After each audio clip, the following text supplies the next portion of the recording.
আপনারা সবাই যারা এসেছেন, এখানে অনেক শ্রেণীর মানুষ আসছেন। আমার সাথে পথ চলার পথে অনেক শ্রেণীর মানুষ। 1 নম্বর, দরবারের সাথে যারা রুহানি সম্পর্ক তৈরি করেছেন, আমার মুরিদানবৃন্দ, আপনাদের প্রত্যেককে অনেক ভালোবাসা, অনেক আন্তরিকতা, অনেক সেবা করার মানুষে আমার এলাকাবাসী সবকিছু ছেড়ে দিয়ে আপনাদের প্রতি খুব আন্তরিকতা রেখে আপনাদেরকে শৃঙ্খলা রাখার জন্য আমার গ্রামবাসী সব সময় প্রতি বছর ওনারা নিজে না বসে আপনাদের বসার ব্যবস্থা হয়েছে কিনা, ওনারা না খেয়ে আপনাদের খাবারটা হয়েছে কিনা, ওনারা অনেকভাবে টেক কেয়ার করেন আমার এলাকাবাসী। আমি এলাকাবাসীর প্রতি কৃতজ্ঞতা জ্ঞাপন করছি।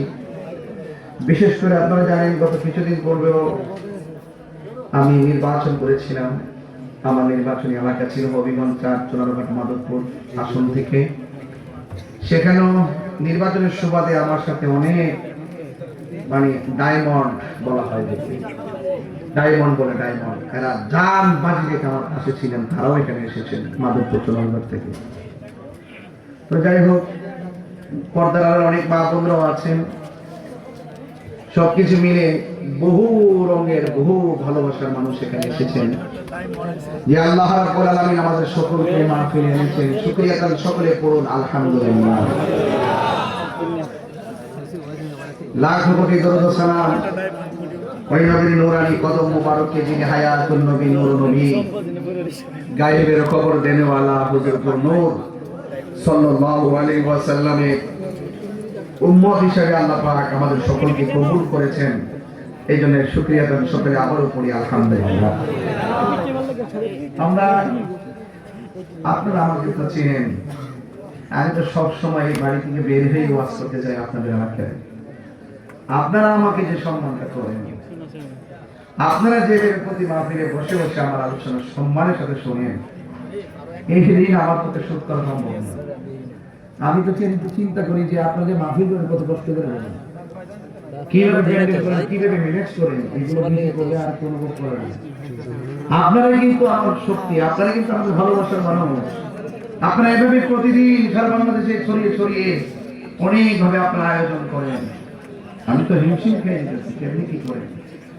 আসলে আল্লাহর রহমত থাকলে সবই সম্ভব হয়।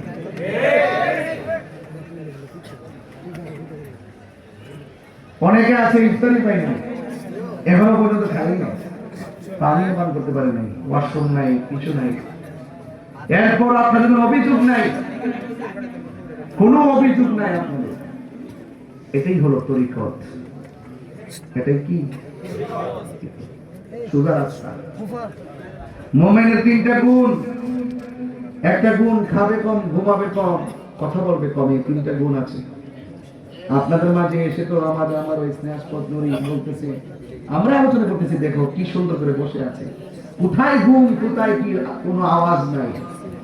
এটাই হলো একটা মজলিস হওয়া, কবুল হওয়ার আলামত। কথা বলেন ঠিক কি না? তো আজকে আপনারা অনেক অক্লান্ত পরিশ্রম করে অনেকে আপনারা মহিষ এনেছেন, অনেকে গরু এনেছেন, অনেকে ছাগল এনেছেন। আপনাদের অনেক ত্যাগ তিতিক্ষা, অনেক ভালোবাসা। একটা এলাকা থেকে আপনারা এক একজন তালিকা করে করে কালেকশন করেছেন। আপনারা যেভাবে কত কষ্ট করে আপনারা এই অংশগ্রহণ প্রতি বছর আপনারা করেন, সে ঢাকা থেকে পর্যন্ত, আশরাফনগর থেকে পর্যন্ত সে গরুর টাকা নিয়ে আসছে। হোমনা, বাঞ্ছারামপুর, নরসিংদী, বেলাবো, ভৈরব, এরপরে আশুগঞ্জ, আখাউড়া, বাঞ্ছারামপুর, অনেক জায়গায়। তারপর আমার নিজের এলাকা থেকে গরু নিয়েছে, লক্ষাধিক টাকার উপরে। ওরা একদম উদার মনে তারা জান মাল বিসর্জন দিচ্ছে। দেখেন, ওরা কিন্তু খবর না, ওরা কিন্তু খাবার জন্য অ্যাক্টিভ না। সবার উদ্দেশ্য একটাই, যে ওলি আল্লাহর দরবারে যে উরুস হয়, উরুস মানে মিলন। উরুস মানে কি? এই তারিখ আমার আব্বা হুজুর দুনিয়া ছেড়ে চলে গিয়েছিলেন। এটাই হলো আল্লাহর প্রেমিকদের আল্লাহর সঙ্গে মিলন, এটাকে বলে উরুস। আর এই শব্দটা একটা আনন্দ হলো শব্দ। যে আল্লাহর প্রেমিক যারা, আল্লাহর প্রেমিক, আল্লাহর সঙ্গে যে ইন্তেকালের মাধ্যমে স্থানান্তরিত হয়, যে এটা প্রেমিকের জন্য, আশিকদের জন্য, মুরিদদের জন্য একটা ঈদের মতো। বুঝতে পেরেছেন? এটাকে অনুরোধ করে। এই জন্য কেউ হয় বান্দা, কেউ হয় বন্ধু। বান্দা সবাই, বন্ধু সবাই হতে পারে না। যেমনটা ছাত্র তার উস্তাদের স্মৃতিচারণ করেছেন, এগুলা দোয়া, এগুলা কি? যে এলেম শিখাইতেছেন, ওই এলেমের চর্চা হচ্ছে, আর এই সওয়াবটা বিকাশের মতন, ফ্লেক্সির মতন কবরে যায়। সুবহানাল্লাহ বলবেন না? এই জন্য আপনারাও সন্তানদেরকে আলেম বানাবেন, কোরআনে হাফেজ বানাবেন, আলেম বানাবেন। আমি চাই যে আপনার সন্তান আপনাদের এলাকায় এভাবে দরবার চালাবে। আমি চাই আপনার সন্তান সারা বাংলাদেশে সুন্নতের খেদমত করবে। সেই জন্য আপনাকে চেষ্টা করতে হবে। কি করতে হবে? চেষ্টা করতে হবে। এই জন্য আমি আপনাদেরকে পায়ে হাত রেখে অনুরোধ করে বলবো, এসেছেন তো দরবারে, কি দিতে পেরেছি আমি জানি না, তবে আপনাদের কাছ থেকে অনেক কিছু নেওয়ার আছে আমি মনে করি। আপনারা যেভাবে মুর্শিদের দরবারে এসে আওয়াজ ছাড়া খায়া না খায়া যেভাবে পড়ে আছেন, আমি মনে করি সেখান থেকে অনেক কিছু শেখারও আছে। শেখার কি কোনো শেষ আছে? কখনো কখনো উস্তাদ ছাত্র জুতা যখন উল্টা পেছলাকে থেকে উস্তাদ তখন জুতার স্যান্ডেল দেখে বাউ পেরে দেয়, এতে উস্তাদের সম্মান যায় না, বরং ওই ছাত্রের কাছে ওই উস্তাদ হীরা মানিক মুক্তা হয়ে থাকে। মাররা আলা গিলমানি ফাসাল্লামু আলাইহি। আল্লাহর হাবিব ছোট বাচ্চাদের কাছ দিয়ে যাচ্ছে, রাসূল ছোট বাচ্চাদেরকে, শিশুদেরকে রাসূল সালাম দিয়ে দিয়েছেন। এতে সম্মান যায় না বাবা, এটা রাসূল পাকের মহব্বতের তরিকা। এই জন্য বড় হতে চাইলে আগে ছোট হতে হবে। আপনারা যেভাবে বসে আছেন, এটা হলো আমিত্বকে কুরবান দিয়ে দিয়েছেন। কুল ইন্না সালাতি ওয়া নুসুকি ওয়া মাহইয়ায়া ওয়া মামাতি লিল্লাহি রাব্বিল আলামিন। আমার জীবন, আমার মরণ, আমার নামাজ, আমার কুরবানি সব কিছু একজনের জন্য। জবান খুলে বলুন, তিনি কে? আল্লাহ। আমার ভাইরা, আমার বাবারা যারা এসেছেন, দাঁড়িয়ে আছেন, আমি আস্তে আস্তে করে আপনাদের যে কথাগুলো বলার চেষ্টা করছি, আমি শুধু একটা কথাই বলবো, আদব। আদব কি বলছি? আদব। আদব। আদবে আউলিয়া হয়, বেয়াদবে দেউলিয়া হয়। বেয়াদবের জায়গা নাই। আমার মুরিদান যারা আছেন, আমাদের এলাকাবাসীও কয় যে অনেক মানে, এরা অনেক ভদ্র, ঝগড়া ফসাদ, কোনো ধরনের বেশি আলাপ করে না, বেহুদা কথা কয় না, গালাগালি করে না। আমার কথা পরিষ্কার, বেয়াদবির জায়গা ফরিজিয়া দরবারে এমনও নাই। এটাই তো শিক্ষা, নাকি আর কোনো শিক্ষা আছে?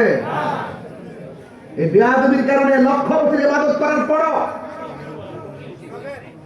গলার মধ্যে লানতের শিকল লাগছে। কথা বলেন ঠিক কিনা? এটা সৃষ্টির শুরুর ইতিহাস, ইতিহাস ভুলে গেলে চলবে না। সেই জন্য আমরা আদব নিয়ে এসেছি, আদব নিয়ে ইনশাআল্লাহ থাকবো। বাকি জীবন যেন আদবের সাথে আমাদেরকে রাখে। আপনারা 5 ওয়াক্ত নামাজ পড়বেন।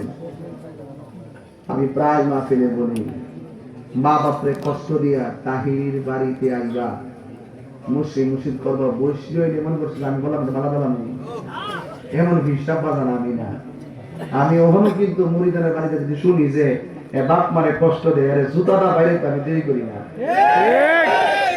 ওই দেখছে আমার সামনে এমন এক আসামি আমার সামনে আইসে অন্যায় করছে, আমি সেফ দিছি মাটির মধ্যে দিয়া না, আগে দিনটা দিয়ে ডাক দিবি দিতাম নিও কামাল মিয়া কই আসি না বাসার মিয়া কই, এরা ভলেন্টিয়ারে ওই যে ডাক দিছিলাম নি, দাগ দিছি এমনি মারি, দাগ দিছি, দাগ দিয়া সেফ দিছি, সেফ দিয়া গেছি নাকটা লাগে এত অবাক। এই জন্য আমি চাপড় ঢুকাইবার আগে ইস্পাত বানাইবার চেষ্টা করি, কারণ চাপড় হইল সুন্নিয়তের ক্যান্টনমেন্ট। এখানে কিন্তু ওয়াজের সুর দিলে বুঝলা কিতা করতেছে। এই জন্য ওয়াজ যারা আসে, ওয়াজ দেখে কেমন লাগে। আর কথা বলতে গেলে লাইনটা মিলার কথা কেমন লাগে, নাইলে কিন্তু খবর হয়ে যাবে, কথা কোন ঠিক নেই। আমি যাই জানি ঘরে ঘরে কামেল ভাস, অনেক জায়গায় অভাব নাই কামেল ভাসে, মাথা জোরে ঘন্টা গেলে গে আমরা এই 4টা খন্ডের মধ্যেই তো অসংখ্য কামেল ভাষা চাকরিজীবী, সব প্রভাষক প্রিন্সিপাল অনেক হয়ে গেছে। কারণ কে লেগে বলতেছি জানেননি, কারণ এত কিছু হওয়ার পর আমরা আদবকে প্রাধান্য দিই। কেন দিই জানেন? আপনাদের আদব আছে দিকে আমার এলাকা আলেমের এলাকা পর পড়ো, হাটে ঘাটে দোকান ফাটে কর না, দরবারে খোলাফন দিই, মানুষ কি বদ্ধ আছে রে?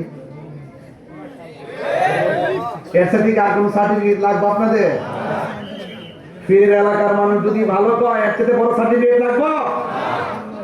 এটা সম্মানটা ধরে রাখবেন।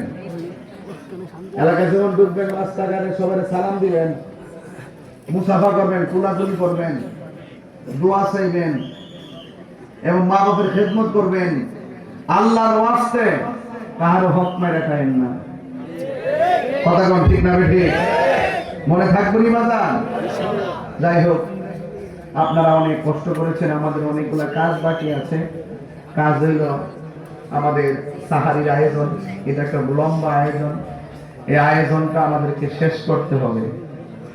তবে কতটুকু পারমু দিতে জানি না, তবে আপনাদের ধৈর্য যদি থাকে, যদি আপনাদের ধৈর্য থাকে তাহলে ইনশাল্লাহ আস্তে আস্তে করে আমি এটা দিতে পারবো।